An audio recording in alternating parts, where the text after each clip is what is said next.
What is up, guys? Welcome to another video, and today we're going to be talking about Need for Speed 2015's Always Online, because it seems a lot of people are confused about, what it means and what it does. So I'm here just to kind of clear things up and talk about the Always Online feature with you guys. So without further ado, let's get straight into today's video. So, Need for Speed 2015's Always Online, how does it work, what does it mean for the player?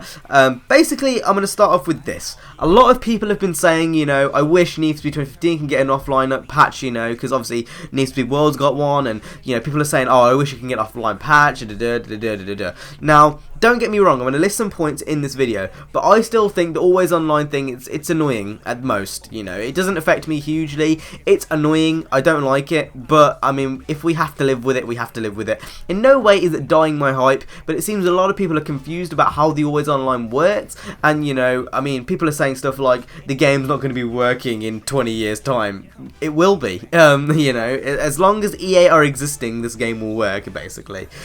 Okay, so how it's going to work is when you load into your game, it's going to say Need for Speed 2015, press start. You're going to go ahead, press start, and it'll probably do some server check. Now, the server check, it's only a verification check. There's two types of Need for Speed server here. There's going to be the verification one, and there's going to be the, the hosting one for the games and all the kind of data. Now, the verification one is the one that checks, it's kind of the one which people are most concerned about. That's the one that's going to restrict you playing the game. That's the one that's going to enable you playing the game, and that's basically kind of like an anti-piracy check in a way, and that's the one that basically if that's not up, you can't play the game. Now, what this verification check is, it's basically it's kind of communicating to the EA servers. Now, as long as the EA servers are online, then you're going to be able to play Need for Speed 2015. So basically, as long as EA exists, then you're going to be able to play. I don't think EA have ever gone down, in terms like of their website and, all of their games. I don't think they've been attacked that largely ever.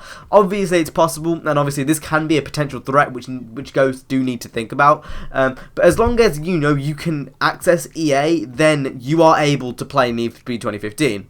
Now, in terms of the future, a lot of people are saying, well, maybe I might not be able to play this in the future, when EA go bankrupt or whatever. Well, basically, by law, you have to.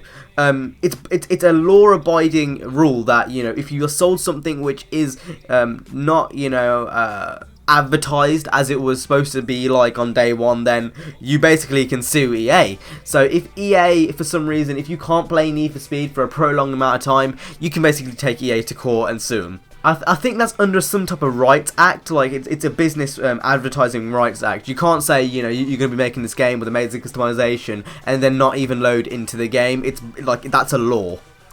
Now, this is what annoys me personally. So, playing the game and that kind of stuff, that's not my issue. My issue is I don't feel like I own the game. When you buy a disc, you should be able to do whatever you want with that disc. Whether it's mod the game, whether it's hack the game, whether it's, I don't know, eat it. You should be able to do whatever you want with that disc. And it feels like with the Always Online, they're restricting you from doing whatever you want.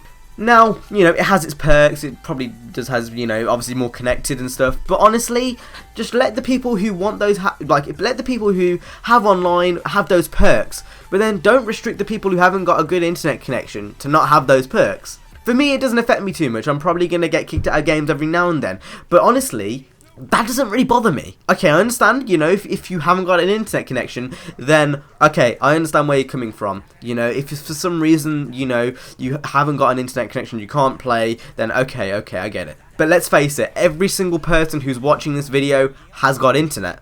And to be honest, if you're watching a YouTube video at 720p, it's got to be a pretty stable one. Now, I'm not saying Always Online's a good thing, because honestly, it feels like I don't own the disc. But it's not something which, it's not game breaking. It's not a game breaking thing at all, and a lot of people have just taken this a bit out of proportion. Honestly, okay, again, I'm not saying I like it, but to be honest, it's something that we can live with, and if you're on YouTube watching videos all the time, then, the chances are that you have got a stable connection. So although it's not something that I agree with, and it's probably not something Ghost wanted to do, it's probably something EA wanted to do, guys, it's not as bad as everyone is making it out to be. This is definitely something we can live with.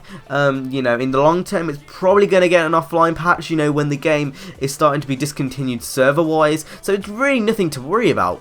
The only thing which you should be pissed off about is maybe getting disconnected when you temporarily lose connection. Maybe that's because, you know, your internet goes out or your power goes out or something across those lines.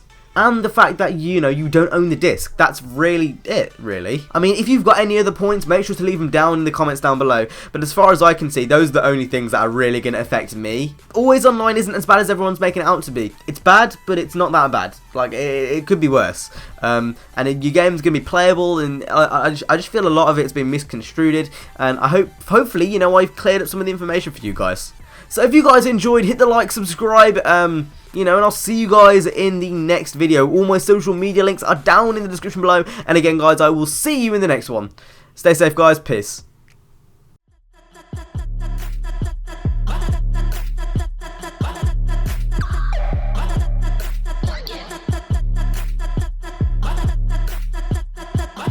This the kind of beat to go.